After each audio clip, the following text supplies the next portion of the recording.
Okay, hopefully. Tonight I'm going to talk about community development responses to adversity. It's a wide and varied course that we've just went through, and it discusses addiction, domestic violence, child exploitation, to name a few. I found it incredibly interesting and just sometimes a little unnerved about some of the topics that we spoke about.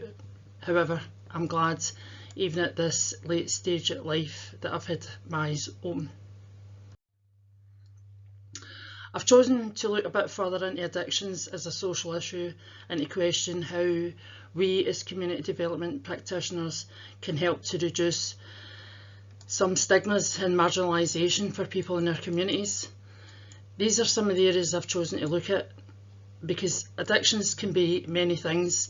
It can be gambling, gaming, self-harming, even shopping. And we know that some people in our communities may well struggle to control their addictions, and because of this they are stigmatised by society.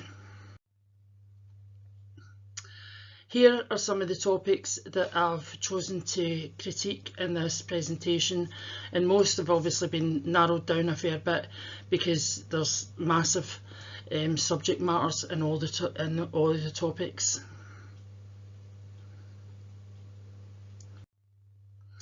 So I'm going to go back to the late 1970s. There was a guy, Professor Bruce Alexander, did an experiment on rats, and he basically gave a rat a choice of drinking plain water or water laced with heroin or morphine. It was at the time pure heroin.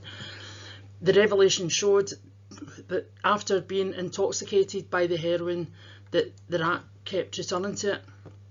So, I mean, the rat, let's face it, was alone in a cage, and whatever it got for the heroin was enough to continuously keep returning to it, and it would subsequently keep drinking it until it died of an overdose. So he kind of then had an insight to further examine the rat's personal vocation. So he went back and he did the further experiment, and he filled a bigger cage with about 16 to 20 rats, both sexes. He put food in, balls in, wheels to play, and enough space for mating. And the result of this experiment appeared to support his, at the time, hypothesis that was about social dislocation and how it can affect the consumption of heroin. This research had highlighted an important issue in the design that heroin self-administration studies at the time. He had then created an environment for the rats that initiated themselves in. The need for taking heroin-induced substances became reduced dramatically, and he began to think that the need for substance misuse in society was filled with the need of all the requirements it wouldn't be needed. The social acceptance of other rats removed the alienation of being or feeling alone, and the social dislocation of the rat that had endured the first experiment could be a similar experience for anyone facing addiction problems in our communities. So I remembered in my placement I had met a woman who had worked directly with people who had suffered from addiction, and for the purpose of this presentation I sought her out and we met up over a Zoom call. She's a community navigator who works in a service called You Decide, which is part of the Police Scotland's Scottish Violence Reduction Unit, and it directs them basically on their way to the recovery. As a woman who is herself in recovery for 8 years, she has first-hand knowledge of what people who abuse substances are going through, but she's now in the position to not only know how they're feeling, but she has the contacts and can really help them get on their way to their tough journey into overcoming their addictions. Now, normal hours are between 9 to 4, but she told me that her work phone's never switched off. She takes calls whatever time they come in, and she deals with the issues to inform people, and it's usually for the couch in her house. She gave me a brief overview of her own background, and she told me that after she was sexually abused in childhood, she'd found a way of blocking that out, and that was with the use of cocaine and alcohol. At the age of 25, after losing her dad, finding her husband dead, and losing her mum, she deteriorated into just, you know, searching out for a block. And she told me she was often jailed by the very same people that she now works alongside with today, and that's the Scottish Police Service. She had shared that many people who ended up addicted to substances have been not physically or sexually abused in childhood, and that this is their way of dealing with hardcore trauma. And according to the BBC, it's almost impossible to know how many children have experienced abuse, because the NSPCC have said that it often goes unreported. But the National Office, the Office for National Statistics, estimate that 3.1 million adults were victims of sexual abuse before the age of 16. With her having such an open and approachable personality, I told her about some of the discussions that we had in class, and how it was often at times difficult to voice your own opinions and thoughts for fear of offending anyone. And she almost chastised me in a pleasant manner and told me never be afraid to speak up. And I'll come back to this point later. These are just some of the issues that the You Decide team deal with. And you have to agree that there's a lot there for such a small service based in Maryhill. The community navigator told me that she's come across kids as young as 13 taking cocaine, but her service can only deal and help people that are 16 years and over. She explained that she had started helping a 16-year-old girl, and then she helped the girl's gran, and then the girl's mother, and then the granny's sister, and then the granny's sister's son. So she had mentioned the ripple effect, and she said that the ripple effect can go both ways. It can go in a downward spiral where families experience substance misuse, but it can also, again, go on a more positive note in the recovery process too. So I asked about the local community, and the You Decide team felt as if they were very much supported by the local community, because they admire what they're doing for local people, and it's the local people who they're helping. They're based within Maryhill Housing Scheme in Glasgow, and the local community know the impact of substance abuse has on their community. But however, we were kind of discussed at the same time, it would be interesting to see in the most affluent areas of Glasgow how they would kind of deal with a service like that plunked right in the middle of their communities.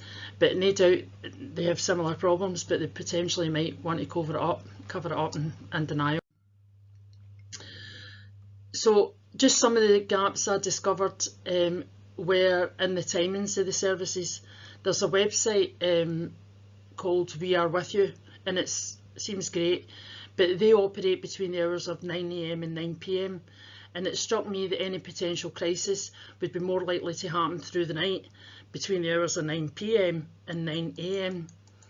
And the community navigator agreed in telling me that the only 24-hour services available are like people that are already in supported living or counselling services like the Samaritans, who she thinks fall short of the expertise required in dealing with substance abuse. And she made quite a powerful statement saying all doors are shut. The other big gap and major concern that she had shared was the lack of 24-hour services for people needing help with their mental health. She made a point of telling me that if a person is suicidal through the night, the only places open to them are A&E departments, which again she feels have limited resources to deal with such issues. So this quote is from Robin Room's 2005 article, and it goes against everything that we as community development practitioners have been trained to deal with, because all our core instincts about equality and anti-discrimination and empowerment and self-determination, that's what we know. But again, I have to say that Parker and Eglinton argue that there's a more hegemonic rules at play here. They state that stigma is installed by concrete and identifiable social actors seeking out to legitimise their own dominant status within existing structures of inequality. Nobody should ever be in a position to look down at others with any kind of disdain.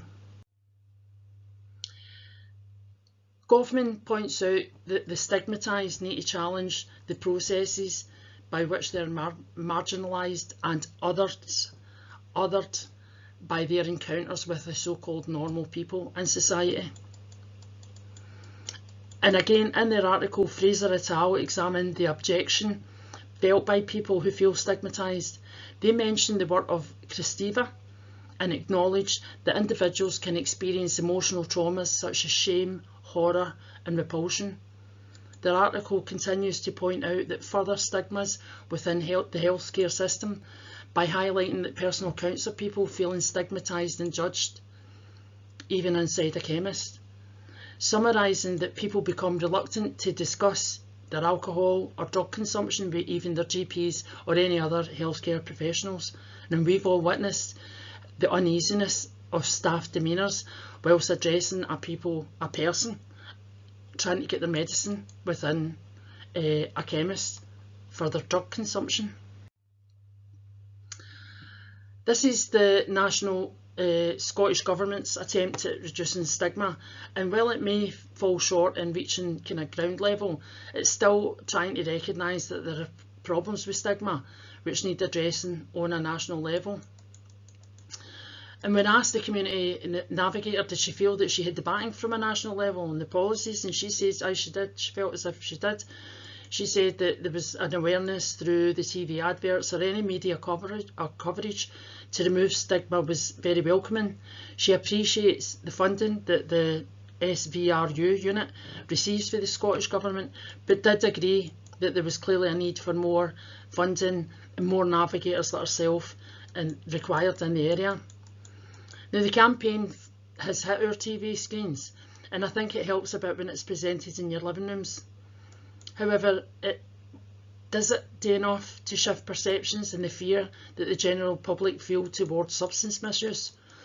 Excuse me, there needs to be a more positive outcomes and that are promoted, possibly looking at many famous people who really have got the money, so it's not about, you know, buying or, you know,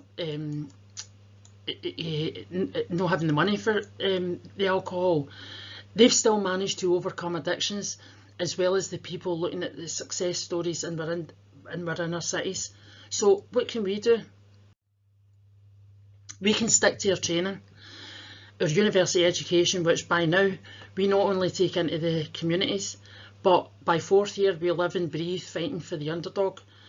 We despise any kind of stigma, and we'll always want to adopt a welcoming environment. We'll achieve this by adhering to our values, being non-judgmental, having compassion and empathy, but mostly by listening. The importance of speaking up.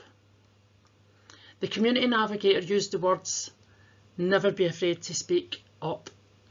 We as community development workers need to continue to speak up. We need to continue to help people in all communities find their voice and challenge the sometimes unpopular, unidentified and even fearful issues that are about being able to talk about them. And only this morning I read an article in the BBC News about a comedian, Johnny Pelham, who chose to speak about his experience of sexual abuse as a child within his comedy routine. The responses he received for the TV viewers were mostly positive, thanking him for talking about it. And the dark humour was welcomed in the reviews by the newspapers Guardian and The Times. Pelham states that people don't talk about these experiences just because if people don't talk about them, they just keep on happening, which in his words is an epidemic abuse, child abuse, that everyone's too freaked out to talk about. We as community development workers must always encourage dialogue in any kind of topic or issue, no matter how difficult it may seem at the time. I just want to thank you for listening, and I hope everything goes well. And my next slide is my references. Thank you.